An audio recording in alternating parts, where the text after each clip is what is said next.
It's Friday, the 7th of February, 2025. I know Valentine will soon be here with us. That's why I want to invite you to the La Villa Boutique Hotel. We'll have the right settings for you for your love story. Only 650 Ghana cedis. A couple will get you to indulge in a romantic candlelit dinner at the stars, live music. Get a full view of the Soprano restaurant. You also get to dip in the pool if you want to. Exceptional flavors, meet fine culinary skills. To get you to discover the magic of an intimate weekend staycation. A couple's bed cinema. You lie in bed and you enjoy the cinema. Can you imagine that? You have amazing activities that will keep the spark up, light up your love, rekindle same. Get you to munch some chocolate and lick up some good ice cream. How about that? Reserve your spot and make your special moment truly unforgettable. Only La Villa Boutique Hotel. Please pick up your phone and call or WhatsApp these numbers: 055-783-8577 and 055-783-8577. La Villa Boutique Hotel, where love meets your magical moments. La Villa Boutique Hotel is your perfect oasis in the heart of the city. On 14th of February, it's going to be as sweet as ketchup. For those of you who are planning to break up, those you are fighting, engineering fights that are not necessary, this is from it. It's only 650 Ghana cedis per for you and your sweetheart. Got you covered. 14th of February. Don't miss the day. 6 p.m. sharp we start. It's going to be exciting, I promise you.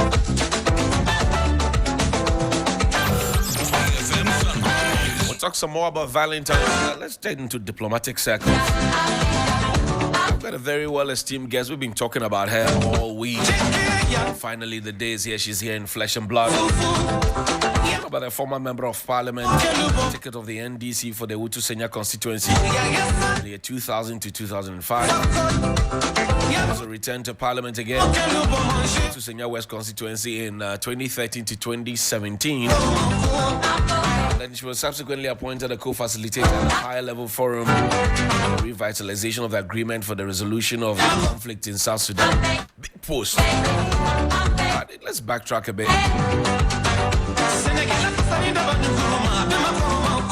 This woman is also a very, very distinguished politician who served in President Mills's cabinet as a senior member of the cabinet from 2013 to 2017. As a Minister for Foreign Affairs, he was also a member of the National Security Council, the Armed Forces of the Republic of Ghana. He served as Trade and Industry Minister from 2009 to 2013. And go on and on and on and on. Let me cut the chase and introduce to you Her Excellency Hanna Serwaa Tetteh, who joins me now. Good morning, madam. Good morning, Mr. Hughes. How are you? I'm greater than Accra. Good to hear from you and good to see you in flesh and blood. Thank you. Thank you very much. How are you these days? I'm fine. I'm very fine. Great. Especially since I've had the opportunity to be at home for 4 months now. Right. And that has allowed me to reconnect. But it has also allowed me to fully imbibe, right, the joy and the fun that is in Ghana. Sometimes when we think of ourselves, and especially when we think of our challenges, we don't appreciate enough the things that we have. Right. But if you've had the opportunity, as I have, to have spent time in different countries of the continent, right, under different governance systems, right, living and working under different governance systems, you realize just how unique we are. And so it's always a pleasure to be back and to experience that. Right. And that is what I have had. But now I'm going to be going back for my next assignment, That's right. which is in Libya. Congratulations. Thank you very much. How does that feel, going back to Libya? Libya is not so quiet and peaceful. Sudan here, you have Egypt there. How does it feel? It's a new challenge, but, after I left Ghana and started working for the United Nations, and I've worked in different settings, each of those settings has been a challenging environment. It's given me new experiences. In some instances, experiences I wish I had before I had become foreign minister. Right. But at the same time, it's allowed me to appreciate how we are seen by the outside world. Right. And it's also allowed me to appreciate how I think that perhaps we could maximize the foreign policy and governance credentials that we have, Right. in order to be able to, if you like, establish our own soft power within this continent and beyond. Right. So I think there's the opportunity to do that, and I hope that in President Mahama's current administration, Right. that will be something that takes center stage. For many of us, we see you on the political stage, on the diplomatic stage, internationally representing us and making all of us proud. But what don't we know? Who is Hanna Tetteh without all the diplomatic and political clothing? The first of four sisters, four very articulate, intelligent, and Sunrise on 3 FM. what's the best word to use for them? Competitive sisters. Right. The child of two medical doctors, Right. an ex-Wesley Girls High School student, and the school is having its speech day tomorrow. Right. And unfortunately, I'll be traveling out of the country tomorrow. Otherwise, my year group Okay. is supporting, one of the year groups supporting the speech day this year, so I should have been with them. That's right. But, you know, this is a shout out to Wesley Girls and wishing everyone all the best as we go through this next celebration. A sister and a friend. And in my quiet time, one of the things I've always liked is reading. Okay. And maybe that's part of the reason why I've had such a wide-ranging career, because I have never stopped learning. And I think that one of the things that at least I think that has been important in my life, is that I've never considered learning as something that ends. But I don't necessarily see that learning as something that has to take place in a formal structure Right. of another tertiary institution, for instance. I think it's something that you do every day if you open your mind and if you are ready to absorb as much as possible. And that also has helped me along my career. So perhaps that's the short summary. And a mother of two. Great. How did you get into politics? Well, you know, my late father was someone who was very political. And to give a bit of a backstory, my late father came of age at the time of independence. He was in secondary school then. Okay. And you can imagine that for anyone who was a young person at that time, it must have been very exciting. Right. And he had the opportunity to study medicine in Hungary under a scholarship. Okay. And in the Nkrumah regime, there were a number of Ghanaians who studied in Eastern Europe, Central and Eastern Europe, on these scholarship schemes. But even though he went as a student, he never stopped being a political person. Okay. And so I remember as a child, there were always tapes of Nkrumah speeches, and there were books, and there were many young Ghanaians and Africans who were his contemporaries, who were his peers, who were coming in and out of the house, and these discussions were on a continuous basis. And that happened throughout my childhood, when I was a young person going through university, and my adult life until he passed away. Okay.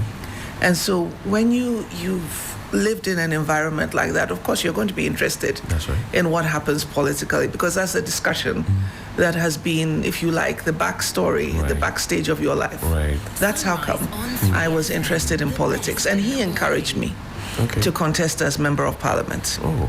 Unfortunately, he passed away.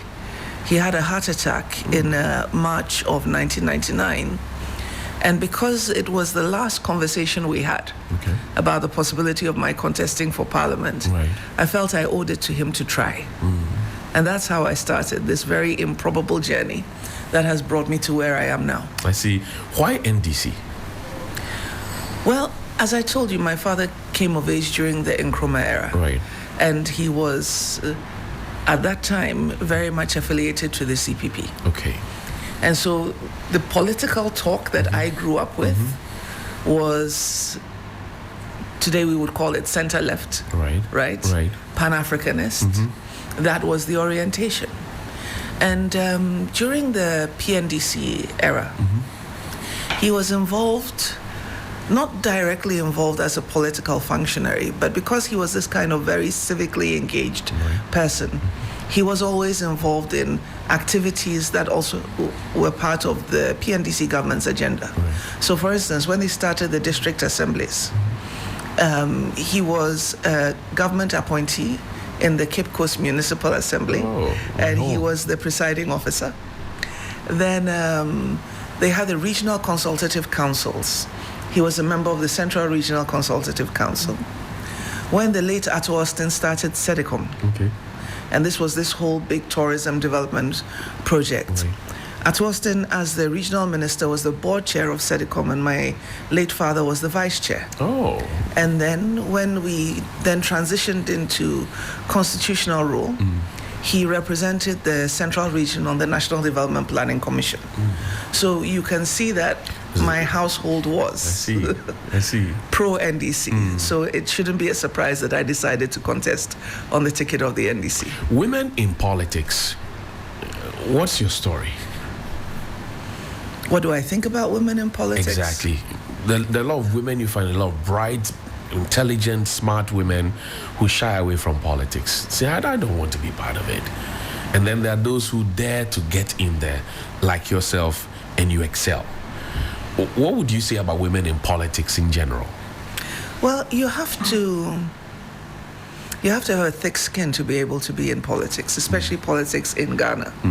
You know, in some countries on our continent, once you are appointed and the media space is really not that competitive, you know, you don't have to deal with the daily scrutiny and criticism that comes along with Ghanaian politics. But if you're doing it here in Ghana, that's something that is a fact of life. And you have to be ready to cope with that. Otherwise, you wouldn't be able to participate.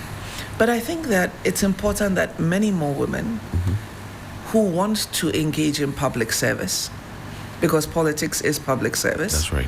Who want to engage in public service and who have the ambition to do so, should feel free to do so. And I'm encouraged that over the years, the caliber of women who have been elected to our parliament and who have taken on other more visible public service roles has been steadily improving over time. And I think that's definitely something positive. So I would encourage many more women who feel the ambition and who want to do it, to do it. One of the things that my late father said to me, and this was many, many years ago when I was in secondary school, he said, you are as equal as you think you are. It starts in your mind. If you feel you can do this, you will do it. If you feel you can't do it, you will never be able to do it. So prepare yourself mentally for whatever it is you want to achieve. And then something I read about later on was own your ambition. If you really want to do it, and it's something you feel inside of yourself, and you believe that this is the path you should take, take it. It can only lead you into adventures that perhaps will enrich your life significantly. What was it like working with President Mills? You were an important part of his government and his cabinet. What was it like? Oh, it was really nice. President Mills had been my lecturer in the University of Ghana in the Faculty of Law. So we had known each other before we both met in the NDC.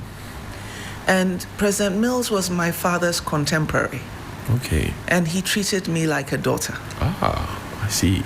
And so it was, I mean, whenever there was an issue relating to the ministry and I booked an appointment and I had a discussion with him, you know, the thing about President Mills, he would listen patiently and then he would guide you.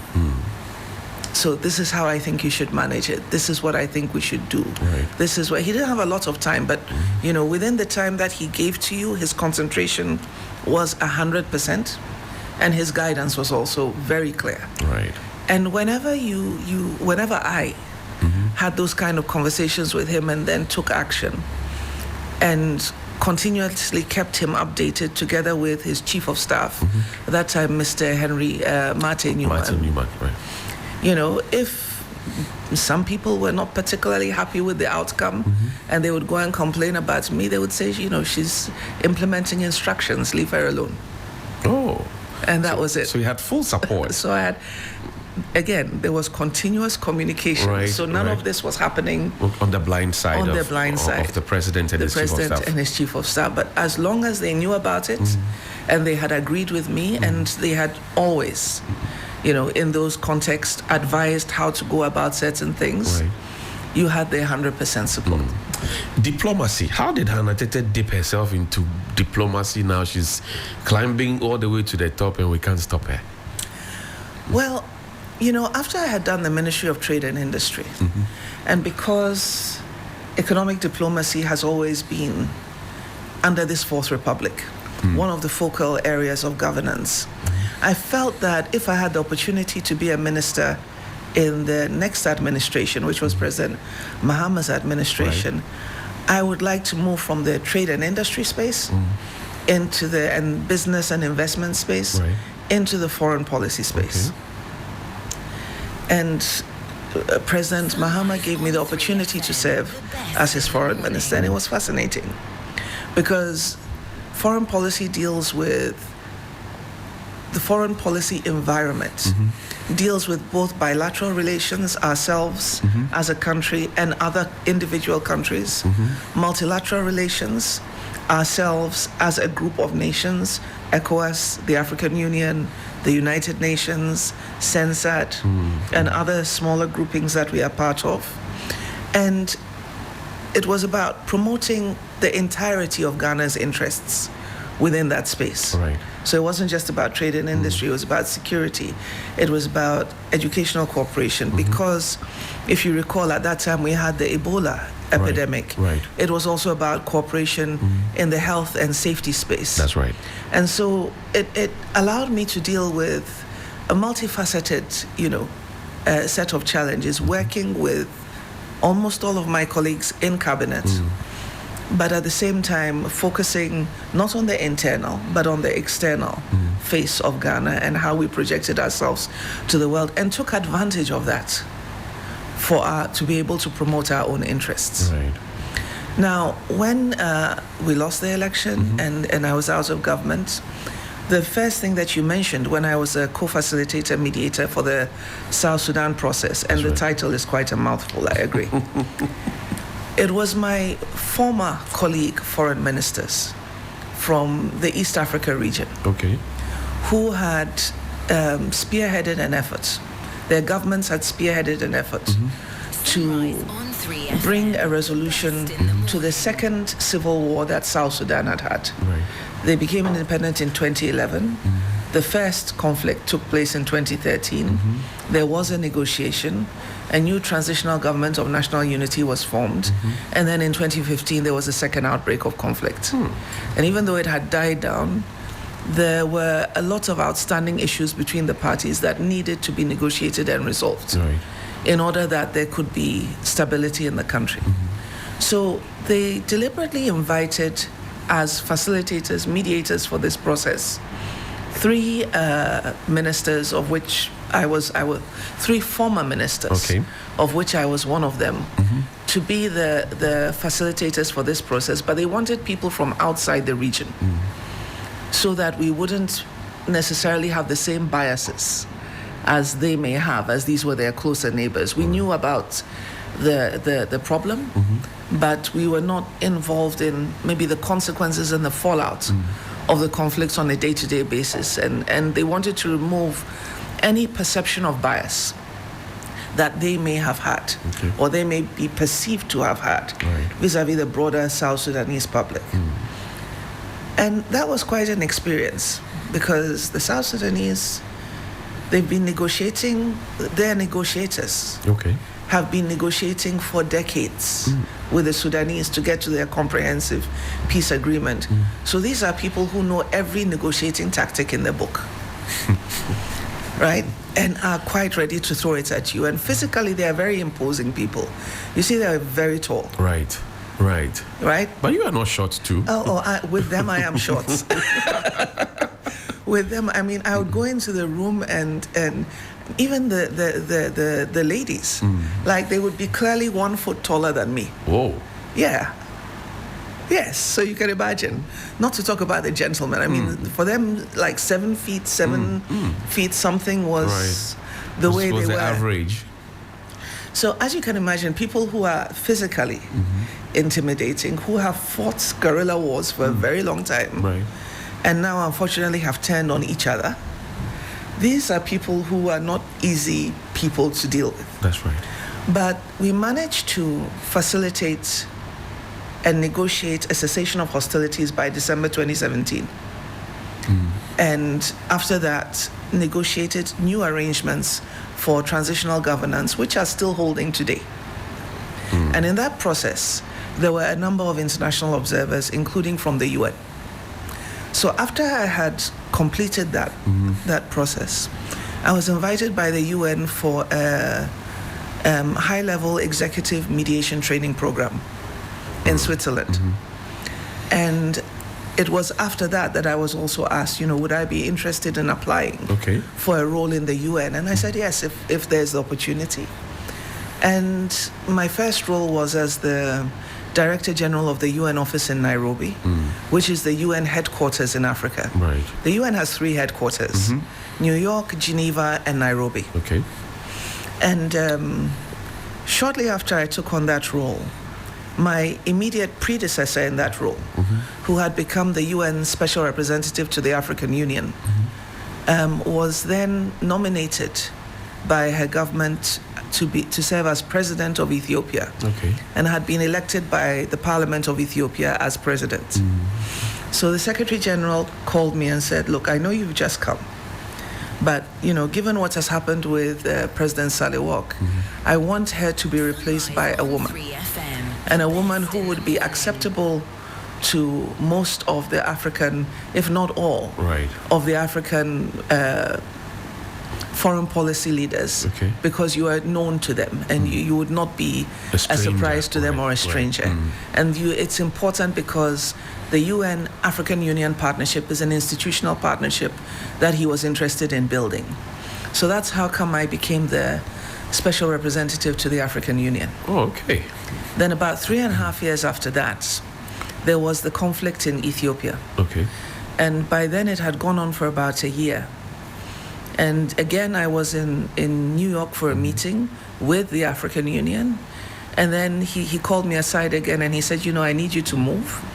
And I need you to move to the Horn of Africa. And I want you to use your best efforts to support the African Union and get this peace process on track, because the fighting has to stop. So that's how I became the UN Special Envoy to the Horn. Now, I resigned from the UN in September last year, came home, actively supported my sister in her campaign. Right. Because I couldn't do that as a UN staff. That's right. But I had indicated before I left that, look, if there were other openings, I would be interested in taking something on, but not the same region where I had been already. Right. So about a week before the handover, before 7th January, I got an email and my colleague asked, okay, this is what you said, are you ready? And I said, yes, I'm ready. So 7th January, I got the call, would you be ready to take on? 7th January, as the President Mahama was being sworn in, would you be ready to take on the role as Special Representative of the Secretary General in Libya? And I said, yes, I would. And then, we went through the approval process, because for all of these political special representative roles, you also need a no objection from the Security Council. So the first thing they do is they find out from you, is this something you'd be ready to do? Right. Of course, being in the organization, when I moved to the Horn, I didn't have an interview and selection process because I was already in the organization, as was the case with the African Union, as is also been the case for Libya, because I am a known entity. To your CV is there already. But the Security Council needs to give a no objection, and when that came through, it was announced. Wow. Now, in all these instances, the UN Secretary General handpicks you. It says, Hanna, I want you to go and do this for me because I think you can do this. I want to go and do that. it tells of a certain confidence that is reposed in you. But then the Ghanaian people will ask, why didn't Madame stay so she can help President Mahama to govern? Because she has been missed on the political landscape in Ghana. Yeah, but as you know very well, my sisters have become the active politicians now. And so it's important for me to give them their space. Okay. For as long as I would be here and I would be actively engaged, I think we would have perhaps a not very nice competition among ourselves. And as the eldest, I want to avoid that. Okay, I see. And I want to give them their opportunity to shine. That's very thoughtful of you and very kind of you. So you're not competing with them as MP. I know Gabriela is managing her communications officer thing in the Central Region. Kizela is MP, taken after you. So ideally, you would not be competing with them, really. Yes, but you see, the thing is, in any political establishment, especially as President Mahama had sent the signals early in the day that he wanted a lean government, right? It was always going to be the case that not everyone who had contributed to the campaign would have been appointed into government. That's the first thing. The other thing is that I think it's a bit nepotistic, after having complained about a family and friends government, right, to appoint more than one person from a particular family, regardless of the fact that we had all been involved in politics before. So my view was that, I had moved on already, and I'm happy to do so because I find this role that I'm going to take on a new challenge. And of course, my sisters know that I'll be there for them when they need me. Your name has come up a couple of times. Hanna Tetteh for president. No. Hanna Tetteh for vice president. We have a first female vice president. Yes, and I think that she's doing a wonderful job. I agree with you. And I believe she will do a wonderful job. I agree with you. I think that, because our politics is so focused on the executive authority that vests in the president, right, we don't give the same level of scrutiny to what actually takes place in government. And if we did, we would have a better country. Okay. So we shouldn't make it about individuals and the political roles that they assume. We should make it about, I think the focus should be, what system of governance do we have? How do we make sure that it operates as efficiently as possible? Right. So that at the end of the day, we are delivering for the Ghanaian people. Because any job in government, to the extent that it was important to create a senior level role, whether it's a cabinet minister, whether it's a chief executive authority, whether it's a non-cabinet position, whether it is a diplomatic representation position, all of these are important aspects of the governance fabric of our country.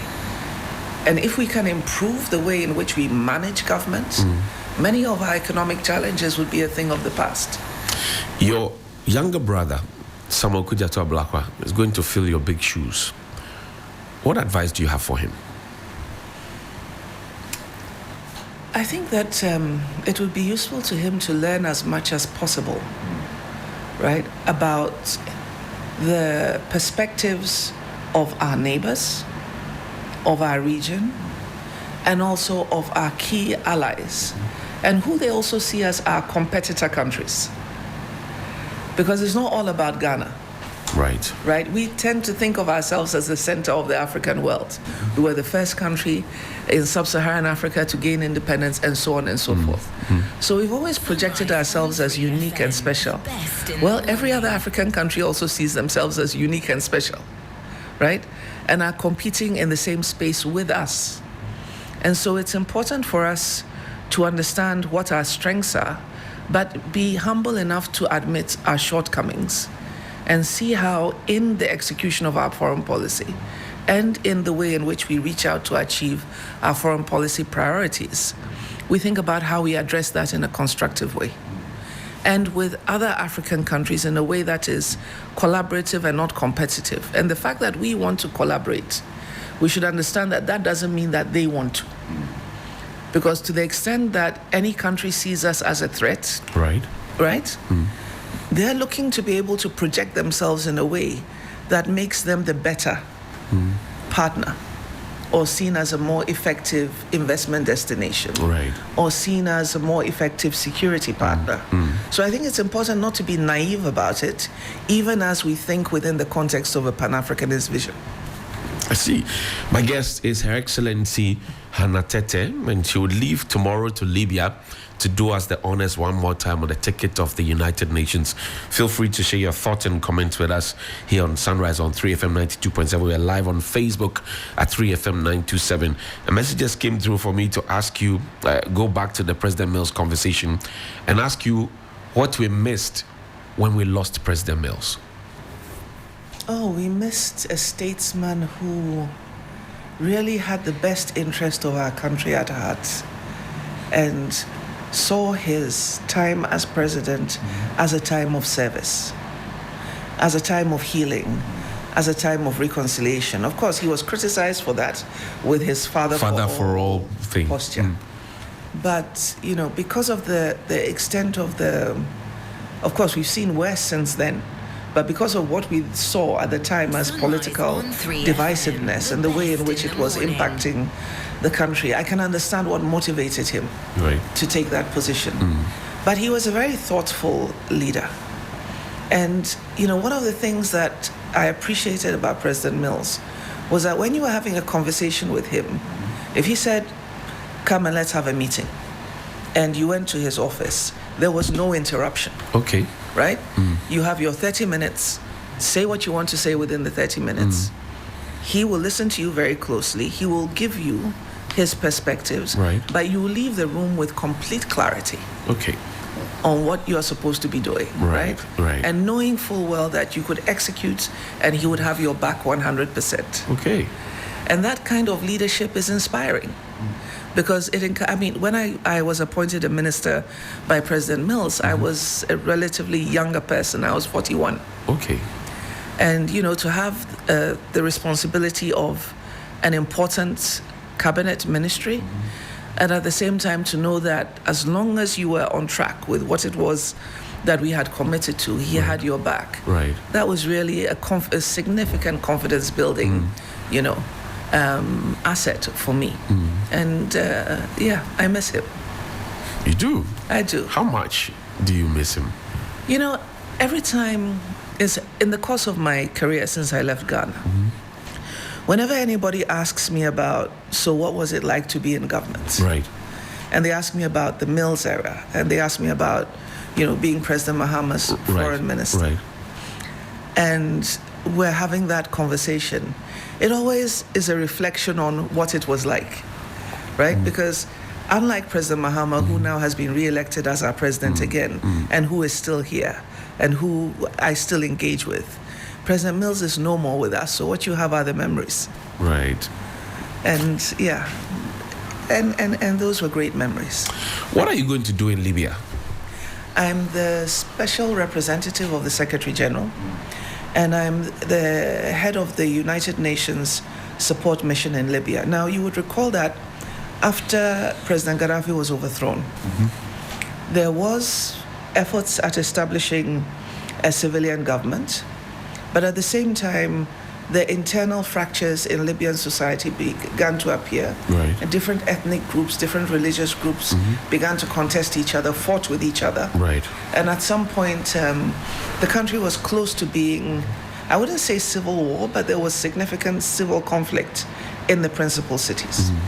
And the role of the UN political mission is to help to stabilize the Libyan transition, to get to a point where these institutions that have been in place for a while will be renewed, and that there is eventually a government that represents all of Libya. Right now, you have two power centers, in the west of Libya and also in the east of Libya. Right. And if you like, these centers collaborate with each other sometimes, compete against each other sometimes. Now, that's not sustainable in one unitary state. Right. So the focus of our efforts is to engage with the Libyan people, the political stakeholders, but stakeholders from all across society, to develop with them a new roadmap for a transitional process that should eventually culminate in an election.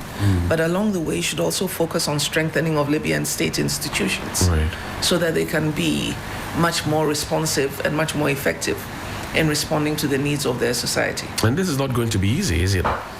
Well, it's never easy when you're in a political or peacekeeping mission. But that's the challenge about it. You work with a multinational staff. You are in a different political environment.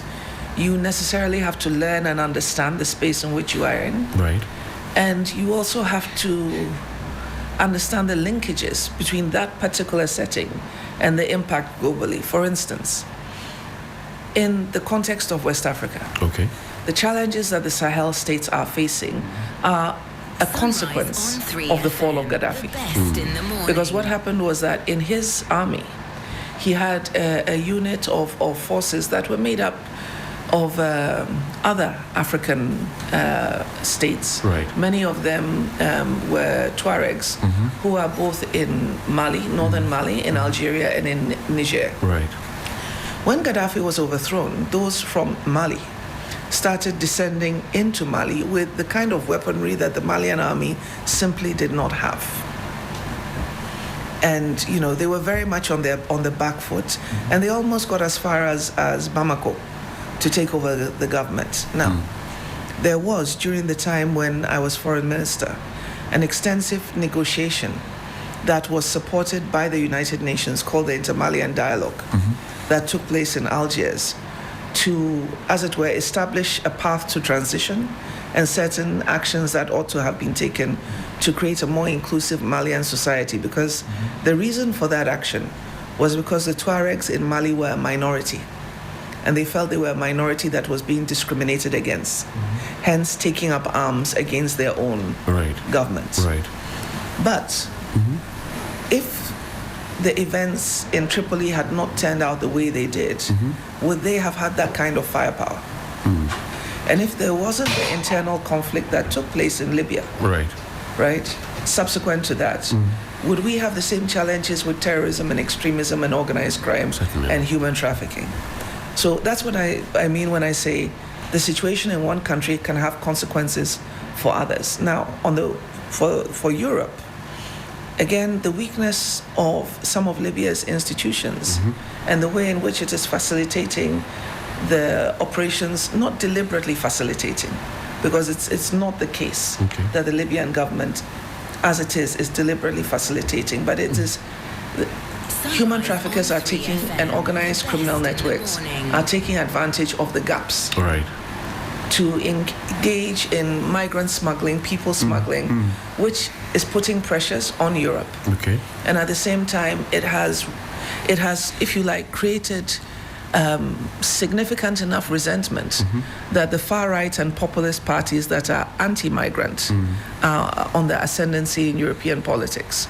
So you see, again, the point I'm making, the consequences of what happens in one country and the The ripple implications effects. for another. So being able, now coming back to my mandate and the mandate of UNSMIL, being able to work with Libyan stakeholders to help to strengthen their institutions, to help them to have a system of government that they think is more representative and more responsive to their needs. And having an election as an objective, but I say objective because an election in and of itself, right, will not solve the situation. Right. There are other steps that need to be negotiated, The agreed, run-up to the implemented. elections. But once we get there, then what that should allow for is a more stable government and hopefully a more stable society as well. May God be with you. Amen. It clearly tells us that there's a difference between working out there diplomatically and working in your country as a politician. Oh yeah, because when you're working for a multilateral organization, when you're working for the United Nations, you're working for the world, Okay. right? So you have to understand the interests of different countries, different stakeholder groups, different interests within the country itself, right? and that interface and interplay. And that informs the way in which you engage your colleagues, in my case, colleagues who are part of UNSMIL, to see how we work with Libyan stakeholders and external actors towards a solution. Ghana's future, what does it look like if you look into your own crystal ball? What does it look like? I think we have great potential. But I also think that it's important for us not to be cynical about our politics, right? In the run-up to the election, I think that one of the things that I felt, and you can tell me whether you thought the same way as well, was the public were becoming extremely disenchanted with political actors. I agree. And wanted to make a change happen to demonstrate that they could not be taken for granted. Now, I think the election results are a message to both political parties. On the side of the NDC that has been given this overwhelming majority, it says, don't take the Ghanaian people for granted, even though we've given you the space and the power to be able to make significant changes. But that's because we really want to see change happen. And on the part of the NPP, it's, you took us for granted, don't take us for granted anymore. And understand that when you say things and they don't have a positive impact on, a broad section of the population, there are ways to hold you accountable. And I think it's important for political actors to recognize that, again, leadership, governance comes with responsibility and accountability. But I would also add that it's not just the job of those of you in the media to keep governments accountable. We have civil society organizations. I mean, private sector business organizations have the opportunity to interact with the government, with ministers ahead of the budgets, when new policies are being developed, before legislation is taken to Parliament. They can also engage parliamentary committees with their views on particular legislation and why they feel it will be helpful or perhaps it will not be helpful. And I think we need to have a more participatory process of governance and not, for the main part, leave it to political actors and the media to kind of duke it out between themselves, with the media holding this very strong accountability role, but without seeing as much, and again, this is my impression, I may be wrong, but without seeing as much civil society engagement in shaping the process. And I hope that we see more of that, because that will allow for more inclusive governance space. You mentioned earlier the disenchantment that the Ghanaian people had with political actors, to the point where some started suggesting that the NDC and the NPP are one and the same. I mean, you'd find people putting out that narrative. What is the difference between the NDC in power and the NPP in power? Well, let me speak from having been part of the NDC in power the last time round. One of the things in both President Mills and President Mahama's administration was that you couldn't explain away, find a way of explaining away actions and then not take remedial action. Right? Sometimes you didn't have very good options. Sometimes you only had two bad choices and you tried to pick the lesser evil, especially when it came to some of our economic challenges, or the option that would have had perhaps a more minimal impact on the citizenry, but you knew that you needed to be responsive. The impression I had watching from afar was that at some point with our previous government, perhaps they felt very confident on their hold on political power. So they didn't see the need to respond in the same way. And for me, watching from, in this instance, watching from afar. Sorry about that. But also having had first-hand experience, I think that's the difference. You have a more responsive government in the NDC. So you have people in there who prick you and tell you, let's watch this, let's watch that. Yeah. As opposed to people who are just praise singing and say, okay, forget about them, let's do what we're doing. I mean, I remember the late Captain Chikata. in both ministerial positions that I held, if there was something of concern, he would call me and he would say, Hanna, come and see me. And then he would be asking me a lot of questions. Why is this? Why is that? Do you think that this is the way it should be done? Why have you got, it was explain yourself. Right. And tell me why this is, because from what I am picking up, I have concerns. And so you knew there was always going to be somebody who was going to call you out and say, you're not doing this for yourself, you're not on your own. Right. It's a responsibility. And by the way, these issues have come up. How are you responding to them? You can't just, be oblivious to public opinion about it. See, you have traveled around the world. Do you get a sense that in Ghana we're fanning too much political and tribal sentiment and, if you like, regional sentiments? I am this, I am that. And that possibly could not be helping us to develop as quickly as we want to. I think it's the way in which some political actors try to mobilize public support. And I think it's important for us because a lot of those safeguards actually are in our constitution. Because we realize our constitution focuses on establishing institutions with national character, not with an ethnic character. Right. I think to that extent, our constitution has provided quite some safeguards, which has prevented us from having people's worst impulses manifest in tension that could lead to conflict. But I certainly think it's incumbent upon everyone in leadership to recognize that we are a multicultural, multi-ethnic, multi-religious country. And that can be a source of strength. Okay. And we should see it as a source of strength, and especially if we are inviting people who are not direct, no, I can't say not directly of Ghanaian origin, because in inviting the diaspora, the African diaspora, we are recognizing that indeed they are part of us. Or part of us. But at the same time, when we're inviting them, we must recognize that we have to be ready to include them.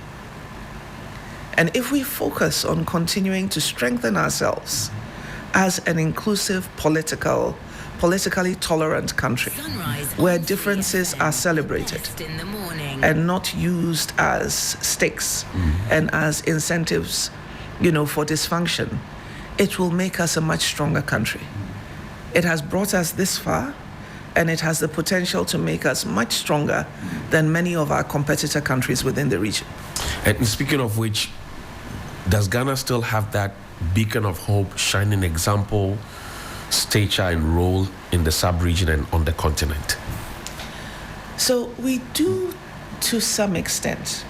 But as I mentioned earlier, every country wants to be a champion. Right. Right? So we shouldn't imagine that, the countries around us and other countries in the continent are just looking back and watching us and saying, oh, these guys are great. We're never going to be like them. On the contrary, there are some countries that have surpassed us in certain sectors, and there are other countries that are looking to surpass us. So we can't afford complacency. There's a new government and a new president. What should he be doing to make sure that we don't lose this hold? That's the reason why I think you asked me what would be my advice for Honorable Ablako. That's right. And I said he has to study the environment. You can't assume Ghana's role as a given, something that will always be there, or the stature as a given and something that will always be there, especially when there are others who are competing. Look, at the time when we were in government, Ghana was the second largest economy in West Africa. Right. Now it's Cote d'Ivoire. And the economy of Benin has been strengthening as well. Clearly, while we have had our challenges, they have been thinking about what they do to make themselves a more attractive investment destination and more attractive partner countries to the outside world, right? So now we are in third place, and we've moved from second place. Do we want to be back in second place? I think we do. We should. Now, first place is Nigeria, the largest economy on the country. That's right. On the continent. So that's right. It's going to be a long haul to displace Nigeria. So that's why I'm not saying first place, but second place. But second place, where we were. It should be our ambition to get back there. And if we want to be seen as a leader in terms of African and diaspora political thought, well, that takes effort. It means you actually go out and then you make the case why the way in which you are going about managing your affairs is a model that is worthy of emulation. But you don't just talk about it. It should be demonstrated in the country, and your own citizens should be the ones talking about it as well, because then it gives it credibility, Right. and then it makes people look and think, we want to be like Ghana. So that's what we need to do more of, and understand that Africa is a competitive environment. Right. Every African country wants to succeed. Let me use a football analogy. Okay. You remember that there was a time when we thought we were the greatest when it came to football. That's but right. nowadays you hear every commentator saying there are no soccer minnows. Right. So there are no country minnows either. Okay. Everybody wants to be a champion. So you have to be competitive to keep your place.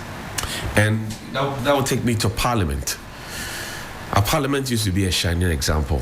Maybe not anymore, given the past few days or weeks and the activities that have happened in Parliament. Members of Parliament breaking tables and chairs and destroying public property, microphones, and saying things to themselves and all of that. How does that make you feel? I mean, you are going to represent us on the global continent, and people are going to be making reference to those things. How does that make you feel? What do you think? Well, I've seen Sunrise I've on seen 3 reactions in many parliaments on this continent. Right. So, in as much as I would agree with you that the behavior exhibited over the last couple of days leaves something to be desired, I also have to say that I've seen worse. But that we're not competing in that direction. That's right. Right? We should not be competing in that direction. I think it's important to maintain the decorum that is associated or should be associated with the institution, because that is what makes the institution worthy of respect, both domestically and externally as well. Right. So I hope that all of our elected members of parliament who are called honorable Right. will remember that it's not just a title, it's a description of a desired behavior. Right. We'll take a break. When we return, we still have Her Excellency Hanna Tetteh here, and your thoughts and questions. I see that a lot of you, in fact, let me read a few of the messages that have come through, and then we will take a quick break. Adabona Elijah says, good morning, Johnny. Please tell her that say they should stop the gentle governance, and I don't know what that means exactly. Ray Street says, great interview. Keep up the powerful, influential woman. We are proud of you. And Eric Tetteh says, that's my former MP and sister. Okay. Filippo Remix says, Owutu Senya West is blessed to have you.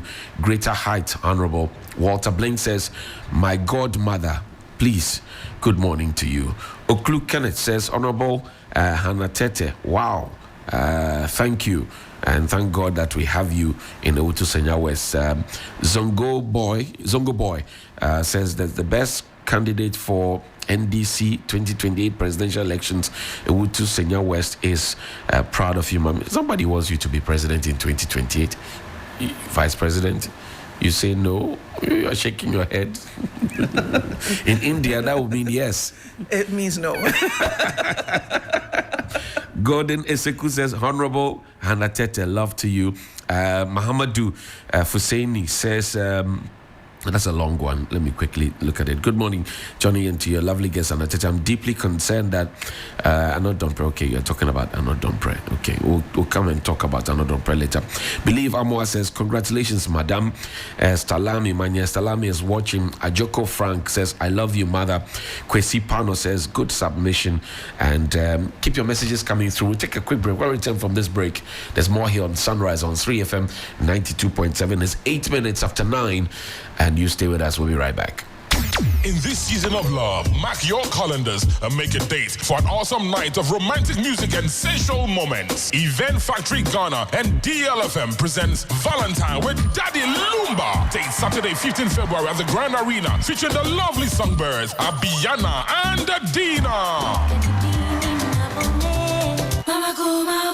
Plus a lineup of legendary hitmakers Caesar, Kofi Inti, KK Fosu, and Doforian Ponsa. It will be the most thrilling love experience you just can't miss. Purchase tickets at all First National Bank branches or dial *714*888# or log on to vtickets.com for table reservations. Call 0207-990-296. Valentine with Daddy Lumba is brought to you in partnership with Royal Black Soup, First National Bank, Accra City Hotel, 1957, Abrantia the Gentleman, and all our media partners. Whoa, whoa, now what in you? Freezer, ya diaba. Adama for diaba. Eye freezer. Adama, akwa se menhia. Adama. Metimoso ma sorry. Kane no, obobo mu ase a. Adwo frefre no bi amienu miensa na se nan.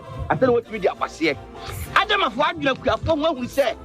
Ya de aduro ba kope. E be shifu ye bia. High technology. Akofo freezer ba. Wenku a. Eno so benya 15 latest. No hwiegum watia no hwiegum. O de basia fu ye bie no basia bio ekwoti se obeti mo no na mu ye sure se o mention tasie na mu ase na afọ na anu a freezer umpa we na apade freezer Basia, ebe so do so ama amoni age. omuti na me wasika omuti na me di me nyina du ba bi so mu dum Adama wo that Adama no kua Adama you can't resist. Ubenya Adama West Africa for edwe bi wo baby biara ye ton kraye ho edwu. Afi kayo na kenkan enchoya ewo edre ho. Love brewed in the valley. If you're looking to make this Valentine's Day extra special, Peduasi Valley Resort has the perfect packages for you. Indulge in our delightful dinner buffet with a melodic live band on Valentine's Day and take advantage of our special room and spa packages from 10th to 16th February. Treat yourself and your sweetie to a truly memorable experience this season of love. For enquiries, call 0540-125-555 or 0540-125-554. Peduasi Valley Resort. Live life. High school sweethearts, baby. You know, even then I knew it just. Accra, Ghana, Africa, and worldwide. Join us on Inspirational Gospel Mix this and every Sunday.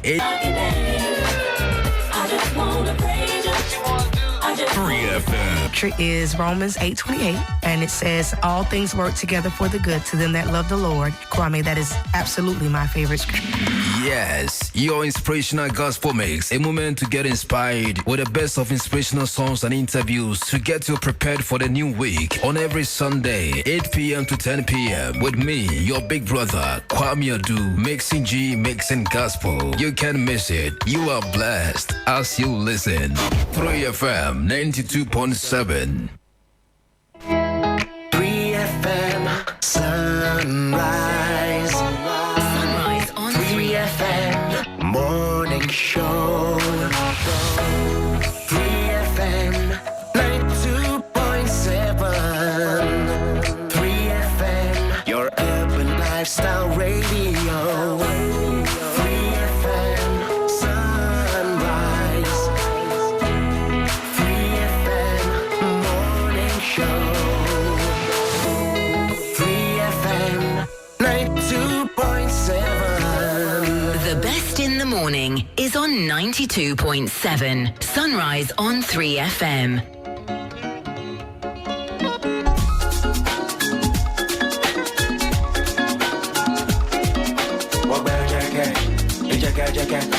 Welcome back. Thank you very much. 13 minutes after 9. Well, on February 14th, we ask you to indulge in a romantic evening at Turmeric Hotel, where love is in the air and exquisite cuisine awaits you. Treat your special someone to an unforgettable a la carte during that period. It's going to be a sweet dining experience curated exclusively for Valentine's Day. I guess what's on our special menu? Talented chefs will have crafted for you a carefully selected menu featuring delectable dishes that promises to tantalize your taste buds and elevate your evening to higher heights. The date is the 14th of February 2025. Don't forget, we have great sitting available. It's at 6 p.m. to 10 p.m. Reservation is available. If you call early, just might get a discount. 050-156-5638. 050-156-5638. 050-985-8415. 050-985-8415. Visit the website www.turmerichotel.com. All our social media handles, online reservations are at your beck and call, at your behest. Join Turmeric Hotel for a night of romance, fine dining, and cherished moments. Celebrate your love with us this Valentine's Day. Guess what? Because you mentioned to me, if you're able to get your reservations before the 13th of February, you get a 50% discount on all rooms. You can't eat and walk home. Eat and sleep. It's a hotel. Very great big hotel. You stay in Lagos. Love is a beautiful journey, and it tastes even better at Turmeric Hotel. We can't wait to have you to celebrate with us. The best in the morning is on 90. Then in the city center is La Villa Boutique. That's the whole setup for Valentine love story. You will tell your own story in your own words, with your own actions. It has to come from your pocket. It's only 650 Ghana cedis per couple. We invite you to indulge in our romantic candlelit dinner under the stars. Live music at the pool. We get you to get a good view of the Soprano restaurant. Exceptional flavors will meet fine culinary skills. We will let you discover the magic of an ultimate weekend staycation. Imagine that you're staying and you have your own cinema to yourself in your bed, in your duvet. Chalet. The amazing packages await you. Keeps the spark going for you. Reserve your spot and make your special moment truly unforgettable. Here's how to connect. 055-783-8577. 055-873-8577. La Villa Boutique Hotel, where love meets your magical moment. La Villa Boutique Hotel, your perfect oasis in the heart of the city. I still have with me Her Excellency Hanna Serwaa Tetteh of the Republic of Ghana, proud daughter of the land. She's the special representative for Libya and head of the United Nations Support Mission in Libya. She's going to represent no less a person than the UN Secretary General. Madam, welcome back from the break. Thank you for your patience and your kindness. You have a lot of love on social media. I didn't know you were. Are you on social media? I am on social media. Because you have a lot of love on social media. People are sending plenty flowers for you. I thank them very much. For the young diplomats or wannabe diplomats who are still in school, what advice do you have for them? Well, I mean, formally,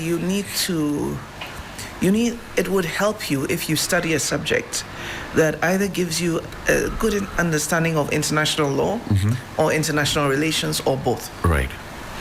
And beyond that, you must realize that studying and getting a degree is not the end of the matter. Okay. Because international relations is happening in real life every day. And so if you don't follow what is going on and think about applying the concepts that you've read and learned and analyzing why things are happening in a particular way, your knowledge becomes very static and irrelevant. And it is when you understand and you analyze and you appreciate what is happening and you, in working in international relations or hoping to work in international relations, you begin to apply those observations and that analysis. Sunrise on and 3FM. When you have the opportunity to make sure that it informs the kind of outcomes you want to achieve, that is when you are going to be able to be successful in the career. Now, what I would say is that not everybody may have the opportunity to work in the Ministry of Foreign Affairs. Okay. But right now, there are a number of, because we're in a very globally connected world, there are other ministries that you would work in that would definitely also require people who have some international relations knowledge or international law knowledge. For instance, Ministry of Trade and Industry, the Ministry of Finance, the Ministry of Transport. Now, especially as the environment is becoming such an important global concern when you're dealing with environment, science sector, technology. So don't look at international relations and international engagement purely from the perspective of the foreign ministry. The other thing is that we have a number of sub-regional and regional organizations. We have ECOWAS, we have UNSMIL. We are not a member of UNSMIL, but we are a member of ECOWAS. I don't know whether it might be part of the government's policy to strengthen relations with the new Sahel Alliance. We have the African Union. We have the African Continental. It is actually, Colonel Bevlolati has been sent there. Yes. To the Sahel. We have the African Continental Free Trade Area headquarters here in Accra, Ghana. But there are many other African international organizations established all over the country. All over the continent. Right. So what I would say is, nowadays, especially as a lot of these employment opportunities are advertised online and interviews and everything happen online as well, understand that a lot of people apply for those positions, so you have to prepare yourself well. Right. But don't close your mind to the opportunity of having an international relations career outside of Ghana, because you might actually find that to be quite interesting. How many languages do you speak? Well, I speak English, obviously. I speak Fanti. I grew up in the Central region. Right. I speak Hungarian. I was born in Hungary. That was my mother's language. Okay. I have an understanding of French, but I wouldn't say I'm a fluent French speaker, so I wouldn't put it on my CV. Right. I have some understanding of German, but again, I'm not a fluent speaker, so I wouldn't put it on my CV. And now I'm going to learn Arabic, which is my next challenge. Is it a prerequisite to becoming a diplomat? No. But you have to, well, luckily for us as an English-speaking country, English language still dominates a lot of the international relations space. So once you speak English, in many instances, you're good to go. Haven't you noticed that sometimes when we interact with our Francophone neighbors, they speak better English than we do French? Right.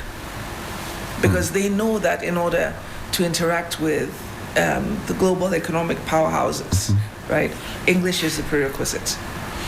So that, to some extent, gives us an advantage as a country with English as our official language. Right. But I would encourage that you learn as many languages as possible. And again, now with online learning, a lot of that is easier to do than was the case previously. I mean, the French that I have learned largely in my UN career online. I see. Because I did French in secondary school. We all did. It was, compulsory. But I certainly didn't think it was a second language I was going to use. Okay. Right? Then when I became foreign minister, no, even before then, when I was trade minister, because a lot of the meetings, we used to go to, we would always have our Francophone neighbors there. That was when I started picking up the French language, because I wanted to be able sometimes to understand without having to put on headphones. Right. And since I joined the UN, I have built up as well. But as I said, I wouldn't call myself proficient enough to put on my CV that, you speak French. I speak French. What direction should President Mohammed's foreign policy take, given the circumstances and the happenings in the sub-region, on the continent, in the world? Where should he be looking at and heading towards? Well, it should be multifaceted.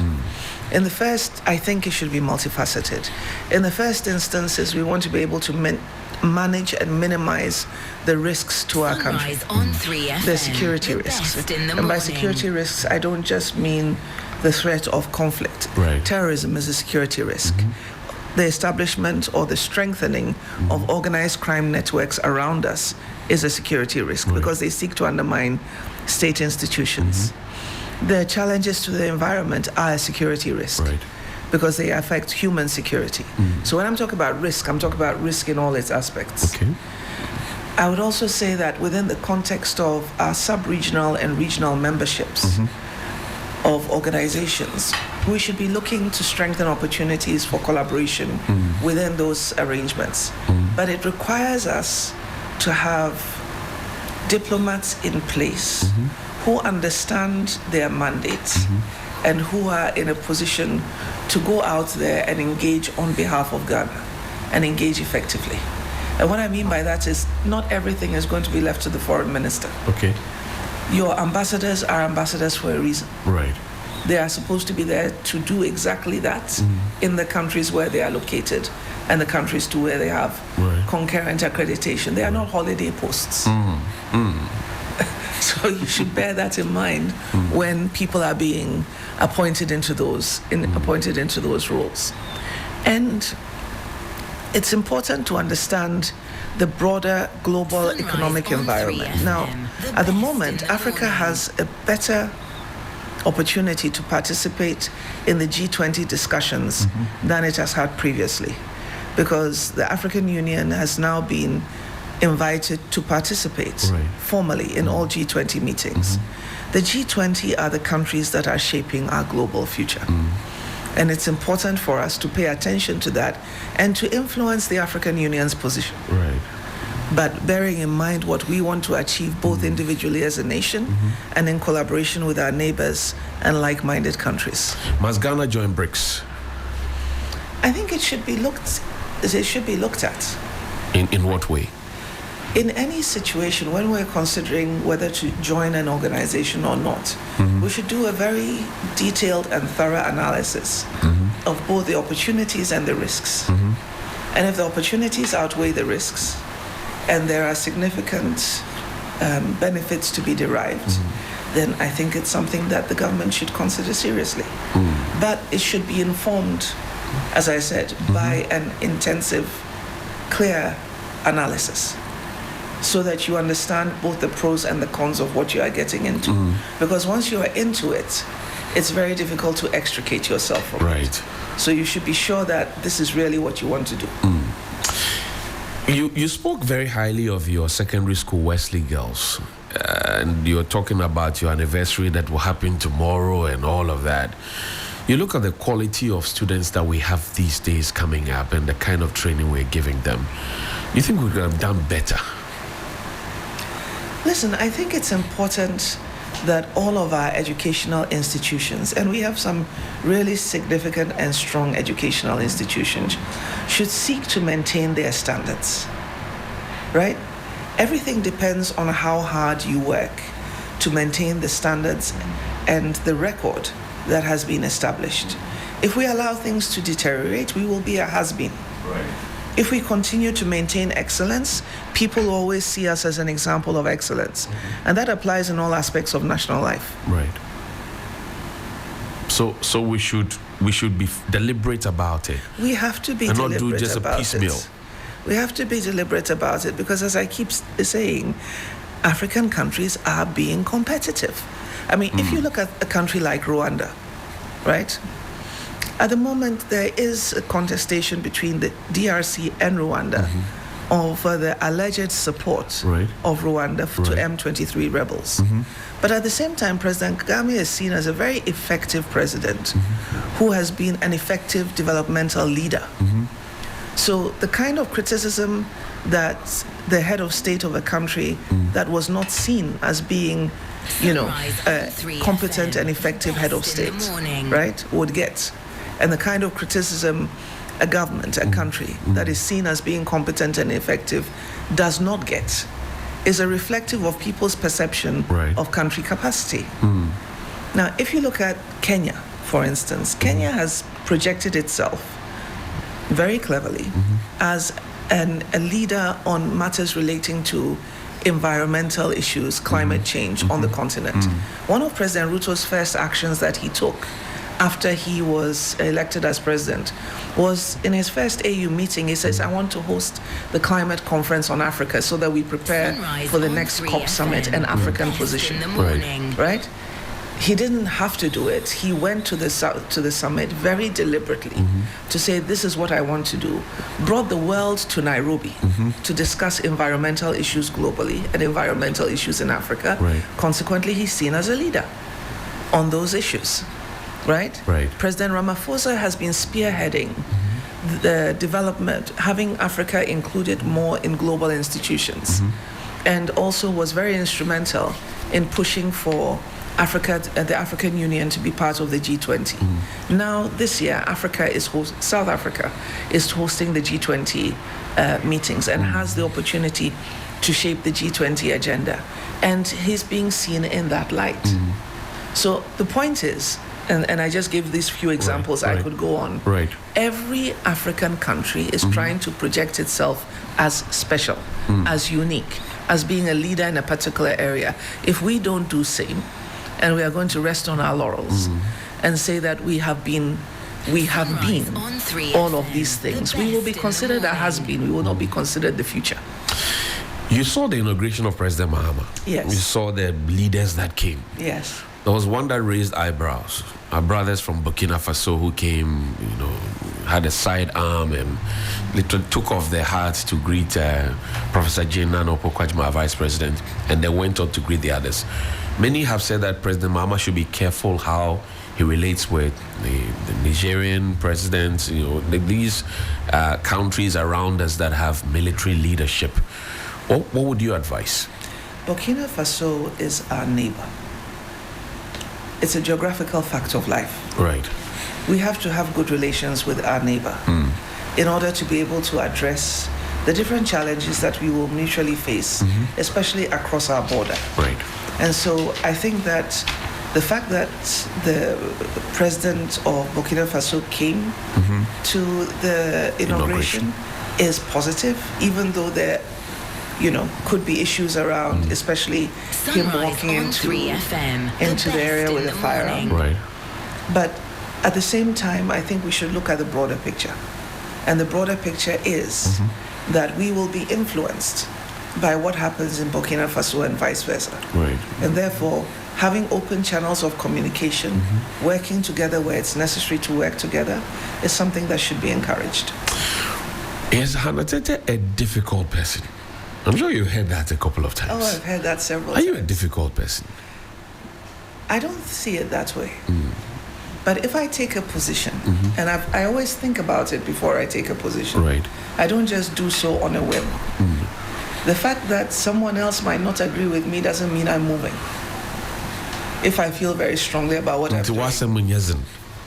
You have to persuade me that what you want to do or what you are suggesting that we do is perhaps a more effective way of dealing with the situation. And if you don't, then I am where I am. So you are not a difficult person, just principled. Stuck with your principles. What do you do to wind down? I like music. What kind of music? Eclectic, a wide range of, again, that's part of having traveled to so many places and listening to so many different genres. Right. I have come to appreciate many different genres that I like, and it depends very much on my mood. Right. I like art. Okay. I like drawing and painting, but at the same time, I also like admiring and in the morning. Going to art exhibitions. And I mean, over the years, I've bought quite a collection of paintings, not all of which I'm able to hang up in my house. So, I was joking with my sisters that I'm going to create a gallery effect. Every couple of months, I'll change them around so that I can see the different collections that I have.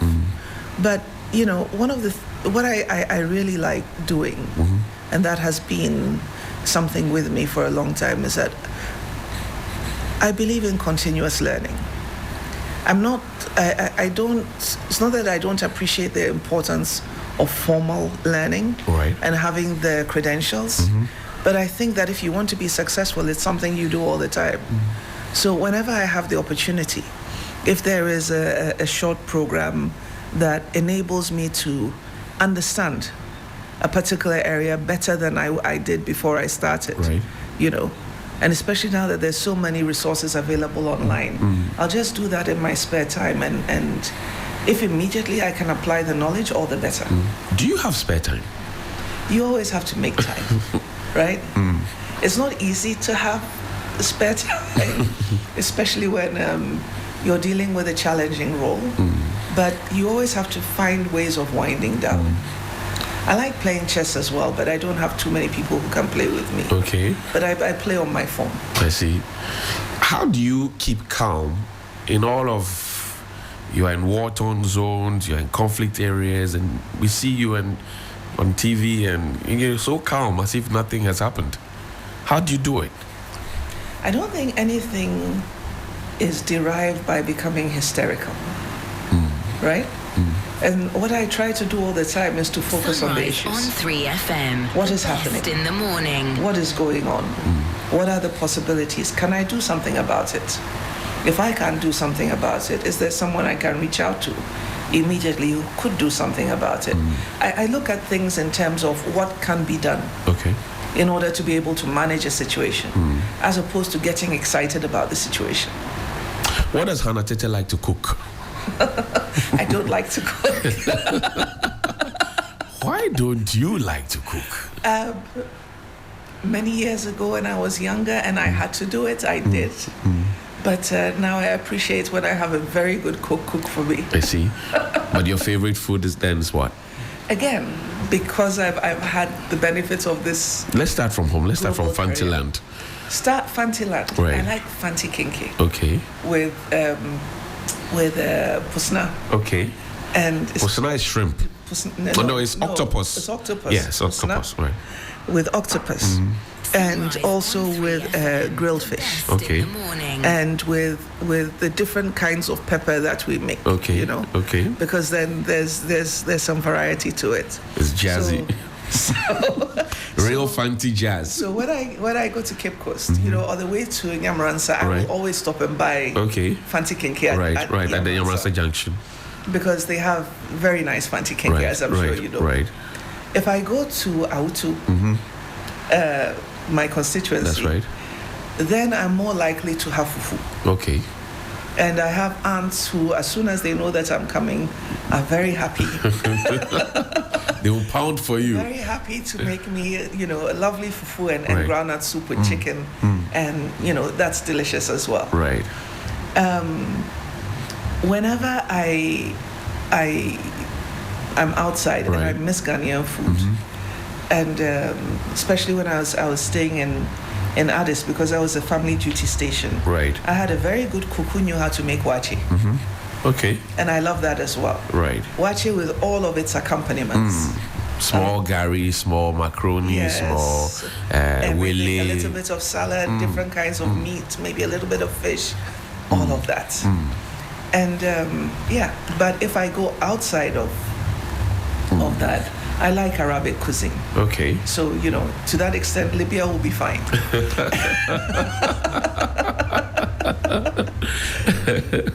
I like Italian food as well. Right. Italy has some wonderful chefs, and of course, my mother's country, Hungary, but not too many people know about that. But Hungarian cuisine, as a Central European cuisine, is also very special. So I'm lucky. I've had the opportunity to be around, and I enjoy different flavors. I see. Donald Trump, USAID, and then all the conversations around it being shut down. And we know how in Ghana we depend largely on some of the aids that come from them and all of that. How should we be proceeding as a country? Well, I spoke earlier about the need to make ourselves competitive.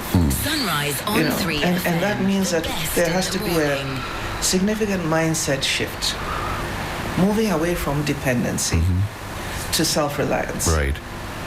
And focusing on how we make ourselves competitive. And I mean, there are lessons to be learned from Singapore, from Lee Kuan Yew.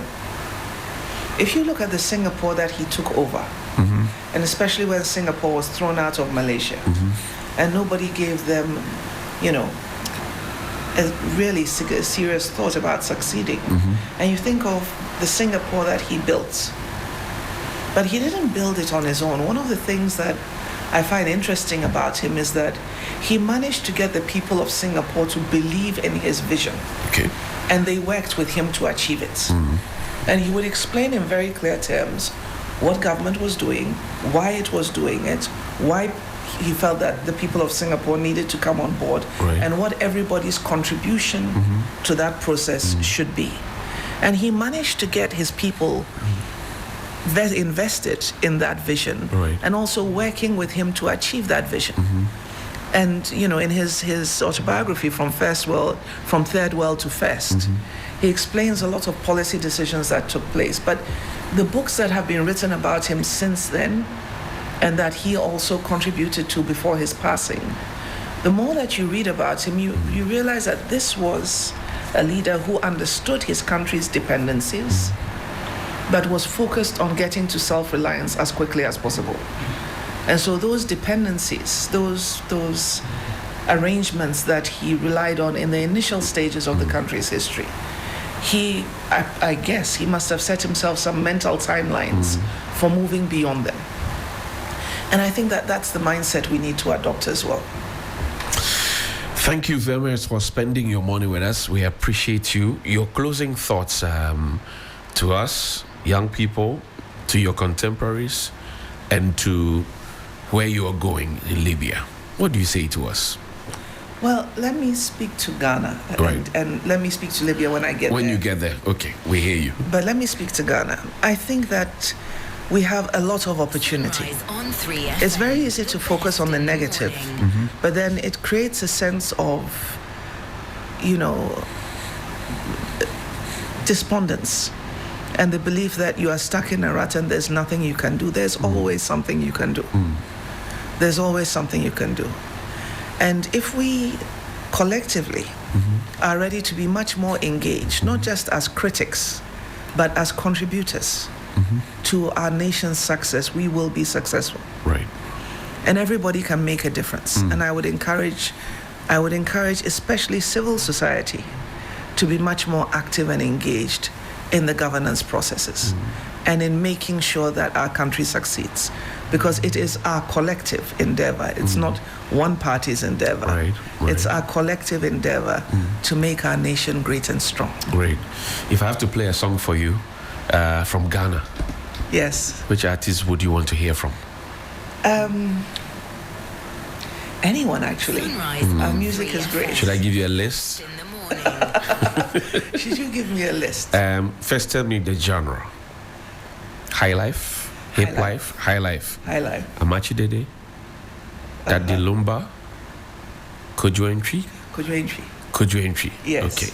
All right, Abiam, your duty has been set for you. Thank you very much, Your Excellency, Hanna Serwaa Tetteh of the Republic of Ghana. She's a special representative for Libya and head of the United Nations Support Mission in Libya on behalf of the UN Secretary General. Thank you very much for spending your morning with us. We appreciate it, and I enjoyed myself. Thank you very much, Mr. Hughes. Thank you very much. I appreciated it as well. Thank you very much.